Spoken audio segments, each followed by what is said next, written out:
Hello, welcome to the Shaman Energy card readings for January 2025, and just clearing the energetic air for this month of new readings.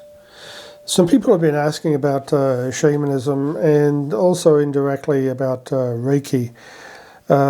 Just to start off with, shamanism is a very ancient belief system.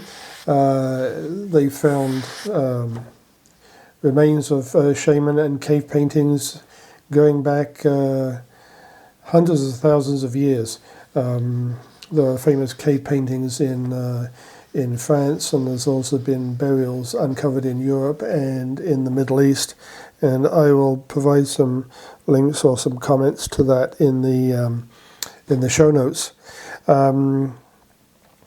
But shamanism covers a lot of different cultures, mostly indigenous Ainu and Japanese Shinto, and it is an important part of Eskimo, Native American, and Celtic cultures. In Korea, shamanism is considered a folk religion that is distinct from Buddhism, Taoism, and Confucianism. In Tibet,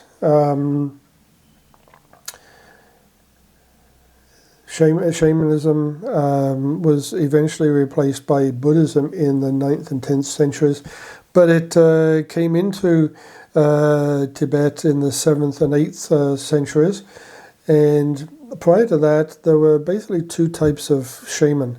A white shaman who dealt with and communicated with beneficial spirits, and black shaman who, as you probably guessed, communicated with negative, evil, and dark spirits. So if you wanted to have your crops and your livestock be well, grow well, and be productive, you would ask for a ceremony from a white shaman. If you, on the other hand, wanted to do something malicious and evil for a neighbor, you would go to a black shaman to cast a spell. And you've got the yin and the yang in that. When Buddhism came into Tibet in the 7th and 8th centuries and eventually became the dominant religion in the 9th and 10th centuries, the Buddhists, as you probably recognize, have saffron robes, and from those saffron robes came yellow shaman.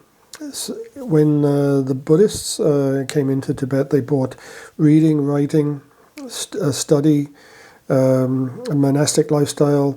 They built monasteries and worked with the local population, which brought them into connection with shaman. Shaman who adopted Buddhist teachings as well as continuing to practice shamanism became yellow shaman, and they would use Buddhist terminology, and even wear Buddhist clothing in the as they ministered to their tribes or their villages. Black shaman would not yield to this type of activity or change, and they were persecuted, and that's where we get white, yellow, and black shaman. The reason for bringing this up is that the founder of Reiki, Dr. Yusui, studied in Tibet in various monasteries. He learned Sanskrit, and he would read the original Buddhist manuscripts, and from that we get Reiki, which he introduced into Japan in the late 19th century, and then after World War II, many characteristics of Japanese culture became part of modern Western culture, and that's where Reiki comes into play. And there are many different types of Reiki, and I follow the Yusui Sheiki Ryo Tibetan Reiki, and of course Tibet, shamans, Buddhism, white shamans, black shamans, yellow shamans.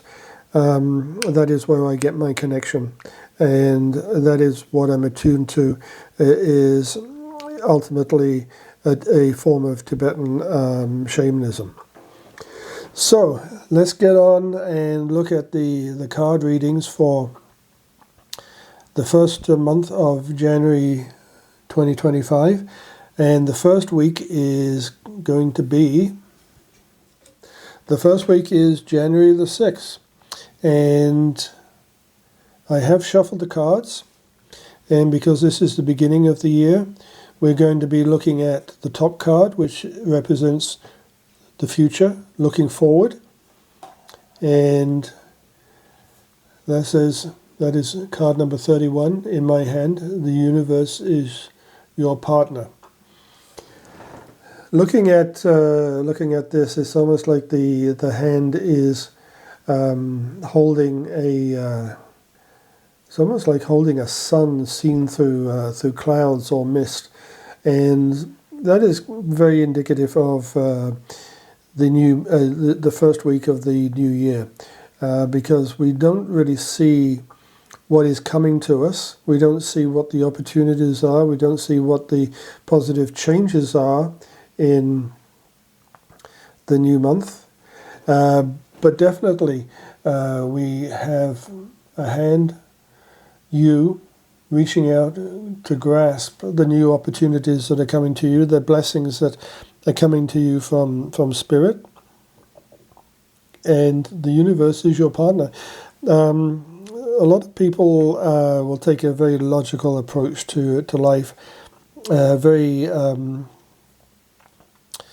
not self-centered, but it's very much what I can do today, or with this particular tool, software package, this relationship, this connection. It's a very mechanistic view of life. But that kind of, to me, that is always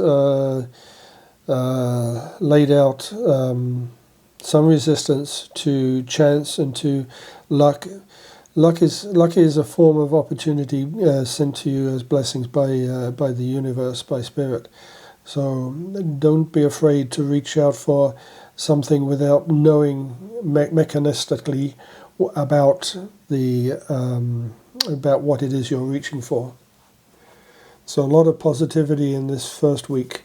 Now I'm taking the bottom card because that represents the year that is just over. 2024. We tend to say, as I did, that the world is the year is over, but it's not really, because there's a lot of emotional energy, a lot of psychic energy, and that comes through into the new year from the past. And you're looking at detox, repairing the body, mind, and spirit. However you spent Christmas and however you spent the new year, you need to spend some time, not just at this time of year, but every day of every year, spending a little bit of time detoxing your body and your mind and your spirit.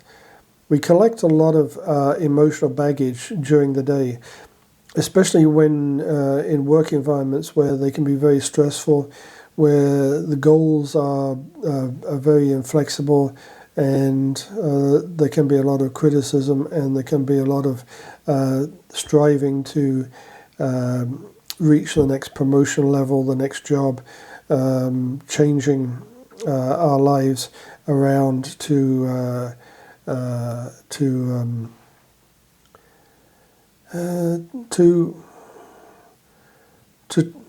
try and reach some goals which we're not entirely sure are good for us. So what we need to do each day, and you can do it in the morning or you can do it in the evening, is spend a little time, just 5-10 minutes is all you need.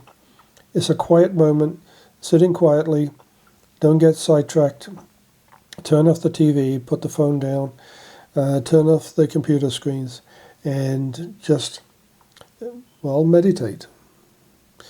Meditate on your life and your body and your mind and your spirit, not meditating on what you have to do the next day, the order of the tasks that you have to perform, what time you have to be somewhere, what document you have to complete. This is me. This is you. This is us. And especially when you look at the birds and the creatures here and the orb circling there, it is time to spend some time with you. So this is the message. This is a message for every day of every week of the year. So 365 days a year this year, 2025, and all future years. Every day, spend 5-10 minutes, longer if you have it, just completely de-stressing and